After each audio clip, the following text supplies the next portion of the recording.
எல்லா கிரிக்கெட்டர்ஸுமே நல்லா ட்ரெயின் பண்ணுவாங்க. எல்லா கிரிக்கெட்டர்ஸுமே நெறைய பிராக்டிஸ் பண்ணுவாங்க. பட் நெக்ஸ்ட் லெவல் போறது அப்படின்னு பார்த்தீங்கன்னா, குறிப்பிட்ட பிளேயர்ஸ் மட்டும் தான் நெக்ஸ்ட் லெவல் ஈஸியா போவாங்க. ஏன்? கொஞ்சம் பிளேயர்ஸ் ஹார்ட் ஒர்க் பண்ணி போயிருப்பாங்க.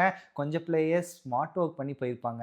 கிரிக்கெட்ல என்ன ஹார்ட் ஒர்க், ஸ்மார்ட் ஒர்க் இருக்கு? அத பத்தி தான் இந்த ஒரு வீடியோல நம்ம கிளியர் கட்டா எக்ஸ்பிளைன் பண்ண போறோம். இந்த ஒரு வீடியோக்கு நீங்க ஃபர்ஸ்ட் டைம் வந்தீங்கன்னா, என்னோட நேம் பனோ. சாஃப்ட்வேர் இன்ஜினியரா இருக்கேன். பார்ட் டைமா நான் யூடியூப் பண்ணிட்டு இருக்கேன். இந்த ஒரு சேனல்ல கிரிக்கெட் ரிலேட்டடான கன்டென்ட்ஸ் நான் நெறையவே போஸ்ட் பண்ணுவேன். இந்த சேனல் உங்க டேஸ்ட் கூட கனெக்ட் ஆகுற மாதிரி இருந்துச்சு அப்படின்னா சப்ஸ்கிரைப் பண்ணிக்கோங்க. ஃப்ரீ தான். சரி, ஓகே, நம்ம டைம் வேஸ்ட் பண்ண வேணாம். ஸ்ட்ரைட்டா வந்து நம்ம வீடியோக்குள்ள போலாம்.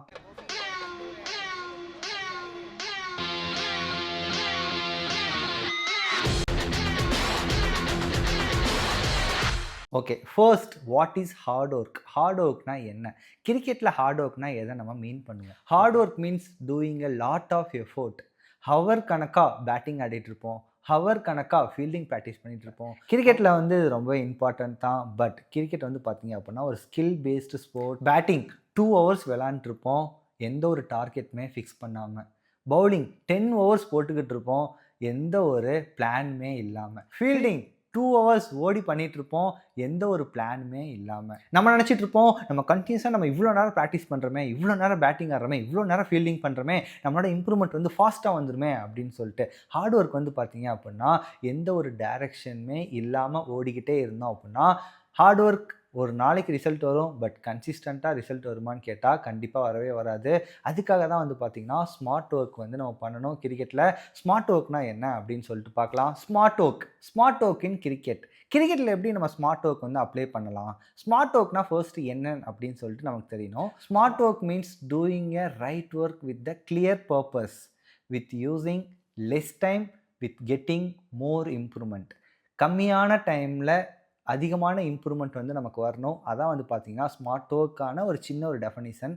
With using A clear purpose. நம்ம ஒரு செஷன் பண்ணுறோம் அப்படின்னா எதுக்காக அந்த செஷன் வந்து பண்ணுறோம் அப்படின்னு சொல்லிட்டு ஒரு கிளியரான பர்பஸ்க்காக ரைட் ஒர்க் நம்ம பண்ணோம் அப்படின்னா அந்த இடத்துல தான் வந்து பார்த்தீங்கன்னா ஸ்மார்ட் ஒர்க் வந்து அப்ளை ஆகும். ஸோ நீங்கள் ஏதாச்சும் ஒரு ப்ராக்டிஸ் செஷனோ இல்லை ஏதாச்சும் ஒரு செஷனோ நீங்கள் பண்ணுறீங்கன்னா அந்த செஷன் நம்ம எதுக்காக பண்ணுறோம்? இப்போ ஃபீல்டிங் பண்ணுறோன்னா இந்த ஃபீல்டிங் செஷன் எதுக்காக நம்ம பண்ணுறோம் அப்படின்னு சொல்லிட்டு ஒரு கிளியர் பர்பஸோட அந்த செஷன் வந்து நீங்கள் கொண்டு போங்க.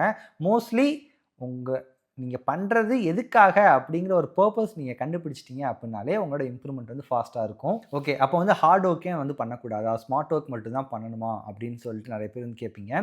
ஓகே, ஹார்ட் ஒர்க்குக்கு ஒரு எக்ஸாம்பிள் பார்க்கலாம். இப்போ ஒரு பேட்ஸ்மேன் வந்து 45 மினிட்ஸ் வந்து நெட் செஷன் வந்து விளையாடுறான். ஒரு பிளேயர் ஏ அப்படின்னு சொல்லிட்டு எடுத்துக்கலாம். அந்த பிளேயர் ஏ வந்து 45 மினிட்ஸ் நெட் செஷன் விளையாடுறான். ஏதாச்சும் ரேண்டமாக ஒரு ஷாட் அடிக்கிறான், நிறைய பால் வந்து மிஸ் பண்ணுறான். 45 மினிட்ஸில் அந்த செஷன் வந்து கம்ப்ளீட் பண்ணுறான். நெக்ஸ்ட் பிளேயர் பி வந்து வரான், சேம் நெட் செஷன் வந்து விளையாடுறான். அந்த 45 மினிட்ஸில் ஃபர்ஸ்ட் 15 மினிட்ஸ் உள்ளே வந்த உடனே அவனோட பேட்டிங் வந்து டிஃபென்சிவ் மோடில் வந்து இருக்குது. நெக்ஸ்ட் 15 மினிட்ஸ் வந்து பார்த்தீங்கன்னா டார்கெட் பேஸ்டு மோடில் வந்து இருக்குது. நெக்ஸ்ட் லாஸ்ட் 15 மினிட்ஸ் வந்து பார்த்தீங்கன்னா ஹிட்டிங் ப்ராக்டிஸ் வந்து பண்ணுறான். ஸோ இந்த பிளேயர் ஏக்கும் பிளேயர் பிக்கும் உள்ள டிஃப்ரென்ஸ் வந்து பார்த்தீங்கன்னா ஃபர்ஸ்ட் பிளேயர் ஏ அவனோட ஹார்ட் ஒர்க் வந்து கொடுக்குறான், சேம் பிளேயர் பி வந்து ஸ்மார்ட் ஒர்க் வந்து கொடுக்குறான். ஸோ இதை தான் வந்து பார்த்தீங்கன்னா கிரிக்கெட்டில் hard work versus smart work அப்படின்னு சொல்லிட்டு சொல்லுவாங்க. ரேண்டமாக ஏதாச்சும் ஒரு பால் வந்து நம்ம ஹிட் பண்ணோம் அப்படின்னா நம்ம 1 வருஷம் ப்ராக்டிஸ் போயிருப்போம், 2 வருஷம் ப்ராக்டிஸ் போயிருப்போம், 3 வருஷம் ப்ராக்டிஸ் போயிருப்போம், எக்கச்சக்கமான ப்ராக்டிஸ் பண்ணியிருப்போம். பட் அதில் வந்து நமக்கு இம்ப்ரூவ்மெண்ட் வந்திருக்காது. ஸோ நம்ம என்ன ப்ராக்டிஸ் பண்ணுறோம் அப்படின்னு சொல்லிட்டு கிளியரான ஒரு மைண்ட் செட், கிளியரான ஒரு பர்பஸ் இருந்துச்சு அப்படின்னா உங்களோட க்ரோத் ஈஸியாகவே நெக்ஸ்ட் லெவலுக்கு போகும். ஸோ நம்ம முன்னாடியே சொன்ன மாதிரி ஸ்மார்ட் ஒர்க்கும் வேணும், ஹார்ட் ஒர்க்கும் வேணும். ரொம்ப இம்பார்ட்டன்ட் இன் கிரிக்கெட். ஓகே, இப்போ நிறைய பேர் வந்து கேட்பீங்க, ப்ரோ அப்போ ஹார்ட் ஒர்க் வந்து நம்ம பண்ணவே கூடாதா, இந்த மாதிரி ஸ்மார்ட் ஒர்க் தான் பண்ணணுமா, ஸ்மார்ட் ஒர்க் பண்ணோன்னா நம்ம நெக்ஸ்ட் லெவல் போயிடலாமா அப்படின்னு சொல்லிட்டு. ஹார்ட் ஒர்க்கும் இம்பார்ட்டன்ட், ஸ்மார்ட் ஒர்க்கும் இம்பார்ட்டன்ட். ஹார்ட் ஒர்க் பண்ணால் உங்களை வந்து ஒரு செஷனில் வந்து உங்களை குட்டாக்கும். அதுலேயே நீங்கள் அந்த ஸ்மார்ட் ஒர்க்கும் நீங்கள் இன்க்ளூட் பண்ணிட்டீங்கன்னா உங்களை ஒரு கிரேட் பிளேயரை வந்து மாற்றும். இப்போ இருக்க கிரிக்கெட்டில் வந்து பார்த்தீங்கன்னா காம்படிட்டிவ் வந்து ரொம்பவே அதிகமாகிடுச்சு. மூளைக்கு அகாடமி ஆரம்பித்து நிறையா பிளேயர்ஸ் வந்து வர ஆரம்பிச்சிட்டாங்க. போத் மென்ஸாக இருக்கட்டும் உமன்ஸாக இருக்கட்டும் 2 கெரியர்லேயும் வந்து பார்த்திங்கன்னா ரொம்பவே கஷ்டம் நம்ம வந்து நெக்ஸ்ட் லெவல் வந்து போகிறதுக்கு. ஸோ ஹார்ட் ஒர்க் பண்ணால் மட்டும் போகாது, நம்மளோட ஸ்மார்ட் ஒர்க்கும் ரொம்பவே இம்பார்ட்டன்ட் இன் கிரிக்கெட் லைஃப். கிரிக்கெட்டில் ரொம்ப இம்பார்ட்டன்ட் வந்து பார்த்தீங்கன்னா, நம்ம எவ்வளோ குவான்டிட்டி பண்ணுறோம் அப்படின்னு சொல்லிட்டு இல்ல, எவ்வளோ குவாலிட்டியாக பண்ணுறோம் அப்படின்னு சொல்லிட்டு தான் இருக்குது. ஸோ நீங்கள் இவ்வளோ நாள் நீங்கள் ஹார்ட் ஒர்க் மட்டும் பண்ணிகிட்டு இருந்தீங்க அப்படின்னா, ஒரு ஸ்மார்ட் ஒர்க்லேயும் அதில் வந்து இன்க்ளூட் பண்ணிக்கோங்க. ஸ்மார்ட் ஒர்க் பற்றி தெரில அப்படின்னா, உங்களுக்கு கீழே நான் ஃபுல் பிடிஎஃப் வந்து கொடுக்குறேன். ஒவ்வொரு செஷன் வந்து எப்படி கொண்டு போகிறது, மண்டே நீங்களாக சில பேர் ப்ராக்டிஸ் பண்ணிகிட்ருப்பீங்க, சில பேர் வந்து அகாடமி போய் ப்ராக்டிஸ் பண்ணிகிட்ருப்பீங்க, சில பேர் வந்து உங்களோட சீனியர்ஸ் வந்து சொல்லி வந்து ப்ராக்டிஸ் பண்ணிகிட்ருப்பீங்க.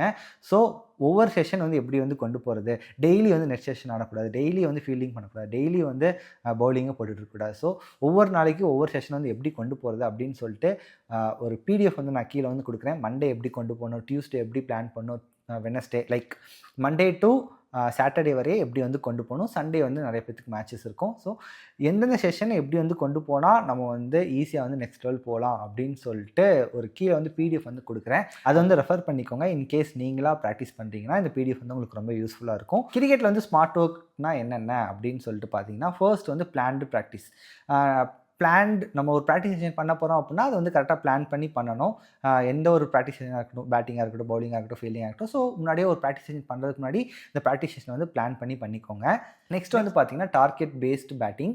நீங்கள் ஏதாச்சும் பேட்டிங் ட்ரில்ஸோ இல்லை ஏதாச்சும் நெட் செஷனோ ஆடுறீங்கன்னா ஒரு டார்கெட் வச்சு அதுக்கேற்ற மாதிரி நீங்கள் விளாண்டிங்கன்னா மேட்ச் சினாரியோ வந்து அப்ளை ஆகும் அப்படின்னு சொல்லிட்டு ஸ்மார்ட் ஒர்க்கில் வந்து நம்ம சொல்லலாம். நெக்ஸ்ட் வந்து பார்த்தீங்கன்னா ஸ்பாட் பவுலிங் ட்ரில்ஸ். பவுலர்ஸாக இருந்தீங்கன்னா சும்மா நம்ம ரேண்டமாக பவுல் பண்ணாமல் ஒரு 1 hour நீங்கள் பவுல் பண்ணுறீங்க அப்படின்னா ஒரு ஸ்பாட் ஃபிக்ஸ் பண்ணி அந்த ஸ்பாட் பவுலிங் வந்து ட்ரில் பண்ணோன்னா அது ஸ்மார்ட் ஒர்க்கில் வந்து வரும். Fitness for the cricket. Fitness வந்து பார்த்தீங்கன்னா இப்போ இருக்க ஜென்ரேஷனில் ரொம்ப இம்பார்ட்டன்ட். கிரிக்கெட்டர்ஸ் எல்லா பேருக்குமே தெரியும். ஸோ நீங்கள் 1 week ப்ராக்டிஸ் பண்ணுறீங்கன்னா அதில் ஏதாச்சும் வெனஸ்டே இல்லைன்னா ஃப்ரைடே வந்து ஃபிட்னஸ்க்காக தனியாக செப்பரேட் பண்ணி அதுக்கான ஒரு செஷன் வந்து கொண்டு போங்க. ஃபிட்னஸில் வந்து எக்கச்சக்கமானது இருக்குது. அஜிலிட்டி இருக்குது, ஸ்டெபிலிட்டி இருக்குது, மொபிலிட்டி இருக்குது அப்படின்னு சொல்லிட்டு தனித்தனி செஷனாக நீங்கள் அதை பிளான் பண்ணி பண்ணிங்கன்னா ஃபிட்னஸும் உங்களோட ப்ராக்டிஸ் செஷன் வந்து இன்க்ளூட் பண்ணிக்கோங்க. இதுவும் வந்து பார்த்திங்கன்னா one of the smarter way to get improve. Next வந்து ரிவ்யூ யுவர் மிஸ்டேக். நீங்கள் ஏதாச்சும் ப்ராக்டிஸோ இல்லை வந்து நெட் செஷனோ இல்லை வந்து மேட்சோ விளாட்றீங்க அப்படின்னா அந்த செஷன் முடிஞ்சதுக்கப்புறம் நீங்கள் என்ன மிஸ்டேக் பண்ணீங்கன்னு சொல்லிட்டு உங்களோட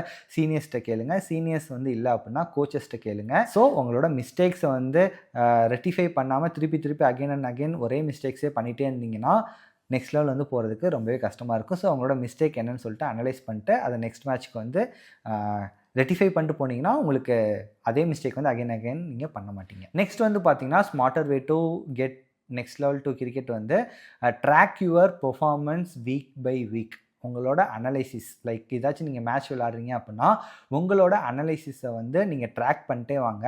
அப்படின்னா தான் நீங்கள் வந்து லாஸ்ட் மேட்சோட இந்த மேட்ச் நம்ம எப்படி விளாண்டுருக்கோம்.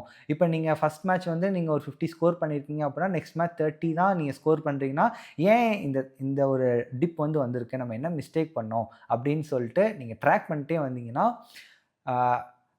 ஒரு ஐடியா கிடைக்கும். நம்ம வந்து சும்மா மேட்ச் விளாட்றோம் நம்மளோட பெர்ஃபார்மன்ஸ்லாம் ஆப்பில் இருக்கே அப்படின்னு சொல்லிட்டு நீங்கள் விட்டுட்டீங்க அப்படின்னா நீங்கள் என்ன பண்ணுறீங்கன்னே தெரியாது. ஜஸ்ட் ஒரு டைரி போட்டு இந்த மேட்ச்சில் நான் இவ்வளோ ஸ்கோர் பண்ணேன், இவ்வளோ ஓவர் போட்டிருக்கேன், இவ்வளோ ரன் எடுத்திருக்கேன் அப்படின்னு சொல்லிட்டு நீங்கள் ட்ராக் பண்ணிட்டே வந்தீங்கன்னா நீங்கள் அதை அனலைஸ் பண்ணும்போது ஓகே ஏதாச்சும் நீங்கள் நல்லா பெர்ஃபார்ம் பண்ணிங்கன்னா ஓகே ஏதாச்சும் டிப் ஆச்சு அப்படின்னா சரி இதனால தான் நம்மளோட பெர்ஃபார்மன்ஸ் வந்து அடி வாங்குது அப்படின்னு சொல்லிட்டு ஒரு பர்டிகுலர் ஏரியாவில் வந்து நம்மளால் ஃபோக்கஸ் பண்ண முடியும்.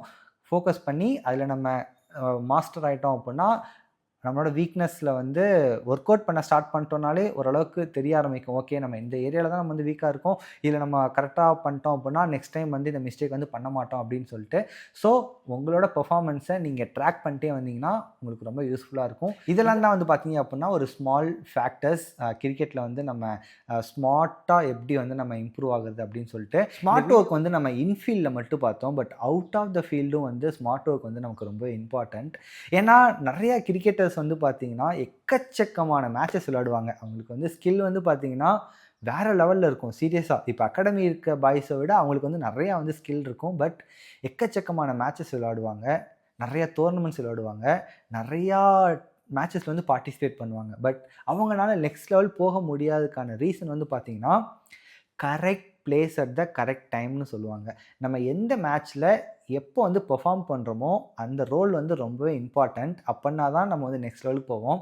இப்போ ஒரு அண்டர் 14 பையனாக இருக்கான், அண்டர் 16 பையனாக இருக்கான், ஏஜ் கேட்டகரினா என்ன, எப்படி வந்து நம்ம நெக்ஸ்ட் லெவல் போகிறது, டிஸ்ட்ரிக்ஸ் மேட்ச்னா என்ன, டிஸ்ட்ரிக்ஸ் மேட்ச்சில் எப்படி பார்ட்டிசிபேட் பண்ணுறது, எப்படி வந்து டிஸ்ட்ரிக்ட்டுக்கு ரெப்ரசன்ட் பண்ணுறது, இல்லை நான் சிட்டி லீக் போய் விளாடணும், சிட்டி லீக் வந்து எப்படி போய் விளாட்றது, அந்தந்த மேட்சஸ் லைக் டோர்னமெண்ட்ஸ் வந்து வேறு. இப்போ நீங்கள் அகாடமியில் போய் ப்ராக்டிஸ் பண்ணுறது வேறு, அகாடமி மேட்சஸ் வந்து விளாட்றது வேறு. பட் எந்த மேட்ச்சில் நம்ம பெர்ஃபார்ம் பண்ணால் அடுத்த லெவல் போவோம் அப்படின்னு சொல்லிட்டு உங்களோட குழந்தைகளுக்கோ இல்லை வந்து நீங்கள் பார்க்குறீங்க அப்படின்னா உங்களுக்கு வந்து அதுக்கு ஃபர்ஸ்ட் கிளியர் ஐடியா வந்து வேணும். நம்ம எந்த மேட்ச்சில் பெர்ஃபார்ம் பண்ணால் அடுத்த லெவல் போவோம், இந்த மேட்ச்சில் நம்ம பெர்ஃபார்ம் பண்ணணுன்றதுக்கு என்னென்ன வந்து ப்ராக்டிஸ் பண்ணணும் அப்படின்னு சொல்லிட்டு ஒரு கிளியர் ஐடியா வந்து வச்சுக்கோங்க. லைக் நான் முன்னாடியே சொன்ன மாதிரி எந்த மேட்ச்சில் நம்ம பெர்ஃபார்ம் பண்ணோம் அப்படிங்கிறத ஃபர்ஸ்ட் வந்து தெரிஞ்சுக்கோங்க. அது தெரியாமலே வந்து நிறைய பேர் வந்து ப்ரோ நான் ஸ்ட்ரெயிட்டாக வந்து டிஎன்பிஎலுக்கு வந்து ரிஜிஸ்ட்ரேஷன் பண்ணணும் ப்ரோ, அது வந்து எப்படின்னு சொல்லுங்கள் அப்படிங்கிற மாதிரி நிறைய பேர் வந்து கேட்குறீங்க. ஸோ ஸ்க்ராட்ச் லெவலில் நிறையா திங்ஸ் இருக்குது. ஃபர்ஸ்ட் அதை வந்து அண்டர்ஸ்டாண்ட் பண்ணிக்கோங்க. அண்டர்ஸ்டாண்ட் பண்ணிவிட்டு அதுக்கேற்ற மாதிரி ஒர்க் பண்ணுங்கள். லாஸ்ட்டாக வந்து நான் உங்களுக்கு ஒரு போனஸ் பாயிண்ட் சொல்கிறேன்னு சொன்னேன்ல கிரிக்கெட்டில். எஸ், நம்ம எவ்வளோ தான் ஹார்ட் ஒர்க் பண்ணாலும், எவ்வளோ தான் நம்ம பெர்ஃபார்ம் பண்ணாலும், மேட்ச்சுக்கு நீ 100 இல்லை 200 இல்லை வந்து 5 விக்கெட்டோ 6 விக்கெட்டோ 10 விக்கெட்டோ எடுத்தாலும் நம்மளோட கோச் வந்து ரொம்பவே இம்பார்ட்டண்ட்.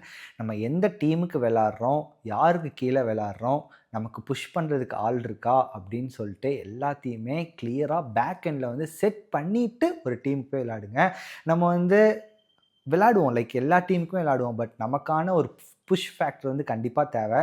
ஸோ எல்லா டிஸ்ட்ரிக்ஸ்லையுமே வந்து பார்த்திங்கன்னா ஒவ்வொரு டிஸ்ட்ரிக்ட் கிரிக்கெட் அசோசியேஷன் இருக்கும், நிறைய பிளேயர்ஸ் வந்து இருப்பாங்க, நிறையா ஹை லெவல் கிரிக்கெட்ஸ் வந்து விளையாடுவாங்க. ஸோ நீங்கள் ஒரு அகாடமிக்கு போய் ஜாயின் பண்ணுறதுக்கு முன்னாடி ஃபர்ஸ்ட் அந்த அகாடமியோட ஹிஸ்ட்ரி எடுத்து பாருங்கள். ஹிஸ்ட்ரியில் இந்த அகாடமியில் வந்து யார் யார் வந்து நெக்ஸ்ட் லெவல் போயிருக்கா, இந்த அகாடமிலேருந்து நெக்ஸ்ட் லெவல் போகிறதுக்கு யார் யார் எந்தெந்த பிளேயர்ஸ் வந்து விளாண்டுருக்காங்க, இந்த அகாடமியில் ஜாயின் பண்ணால் நமக்கு வந்து ஹோப் இருக்குமா அப்படின்னு சொல்லிட்டு எல்லாத்தையுமே ஃபர்ஸ்ட் அந்த ஹிஸ்ட்ரி எல்லாத்தையுமே செக் பண்ணிவிட்டு ஒரு அகாடமியில் போய் ஜாயின் பண்ணுங்கள். சும்மா ஏதாச்சும் ஒரு அகாடமியில் போய் ஜாயின் பண்ணிட்டு ஓகே நானும் ப்ராக்டிஸ் பண்ணுறேன், நானும் டெய்லி பேக் எடுத்துகிட்டு போகிறேன், 10 கிலோமீட்டர் ட்ராவல் பண்ணி போய் ப்ராக்டிஸ் பண்ணுறேன், மேட்ச்சுக்கு 5 விக்கெட் எடுக்கிறேன், மேட்ச்சுக்கு 100 ரன் அடிக்கிறேன் இப்படின்னு நினச்சிக்கிட்டு இருந்தீங்கன்னா கண்டிப்பாக நெக்ஸ்ட் லெவல் போகவே முடியாது. இது வந்து நம்ம எப்போ அண்டர்ஸ்டாண்ட் பண்ணுவோன்னா போய் ஜாயின் பண்ணிட்டு ஒரு 6-7 வருஷம் கழிச்சு நம்மளும் விளாண்டுட்டா இருக்கோமே, நம்ம ஏன் நெக்ஸ்ட் வந்து போகவே மாட்டேங்கிறோம் அப்படின்னு சொல்லிட்டு அதுக்கப்புறம் தான் உங்களுக்கு வந்து அந்த தாட்ஸ் வரும். ஸோ நீங்கள் எங்கே விளாட்றீங்க, எந்த டைமில் எப்போ மேட்ச்சில் நீங்கள் ஸ்கோர் பண்ணுறீங்க, கொடுக்குற மேட்ச்சில் நம்ம ஸ்கோர் பண்ணுற அளவுக்கு நம்மகிட்ட டேலண்ட் இருக்கா, அப்படி டேலண்ட் இல்லைன்னா அதுக்கேற்ற நம்ம ப்ராக்டிஸ் பண்ணணும் அப்படின்னு சொல்லிட்டு எல்லாத்தையுமே பிளான் பண்ணிவிட்டு அதுக்கப்புறம் நீங்கள் உங்களோட கிரிக்கெட் கெரியரையோ இல்லை நெக்ஸ்ட் லெவலுக்கு நம்ம போக முடியல அப்படின்னா என்ன அந்த ஹடில்ஸ் இருக்கோ அது எல்லாத்தையுமே நீங்கள் கிளியர் பண்ணிட்டு நீங்கள் ஒர்க் பண்ண ஸ்டார்ட் பண்ணிங்கன்னா உங்களுக்கு ரொம்பவே யூஸ்ஃபுல்லாக இருக்கும் நெக்ஸ்ட் லெவல் வந்து விளாட்றதுக்கு. ஸோ அதனால தான் வந்து பார்த்திங்கன்னா உங்கள் கூடயே தான் இருப்பான், ஆனால் அவன் வந்து நெக்ஸ்ட் லெவல் போயிருப்பான். அதுக்கான ரீசன் இந்த ஸ்மார்ட் ஒர்க்கை உங்களோட கிரிக்கெட்டில் வந்து இன்க்ளூட் பண்ணுறது தான். Okay, thank you guys, thank you so much for வாட்சிங். இந்த மாதிரி யூடியூப்ஸில் வந்து நிறையா வீடியோஸ் வந்து இருக்கா அப்படின்னு சொல்லிட்டு தெரில. மோஸ்ட்லி கிரிக்கெட் ரிலேட்டடான கண்டென்ட் எல்லா பேரும் போடுவாங்க. ஜஸ்ட் இன்டர்நேஷ்னல் அந்த ரிலேட்டடான கண்டென்ட்ஸ் தான் மோஸ்ட்லி கிரிக்கெட் யூடியூப் சேனல்ஸில் வந்து இருக்குது. இந்த மாதிரி கண்டென்ட் உங்களுக்கு ஏதாச்சும் பிடிச்சிருந்துச்சு, உங்களுக்கு இதை பற்றி பேசினா உங்களுக்கு வந்து ரொம்ப யூஸ்ஃபுல்லாக இருக்கும் அப்படின்னு சொல்லிட்டு நீங்கள் ஏதாச்சும் நினச்சிங்கன்னா கீழே வந்து கமெண்ட் செக்ஷனில் வந்து மென்ஷன் பண்ணுங்கள். மோஸ்ட்லி நான் ஃபாஸ்ட்டாக வீடியோ மேக் பண்ணி அப்லோட் பண்ண ட்ரை பண்ணுறேன். Thank you guys, thank you so much for வாட்சிங். உங்களோட கிரிக்கெட் ஃப்ரெண்ட்ஸ் யாராச்சும் இருந்தாங்கன்னா இந்த வீடியோ வந்து ஷேர் பண்ணுங்கள், உங்களுக்கு ரொம்ப யூஸ்ஃபுல்லாக இருக்கும். இதே மாதிரி இன்னொரு வீடியோவில் திருப்பி வந்து உங்களை நான் மீட் பண்ணேன். See you until then, Panupai.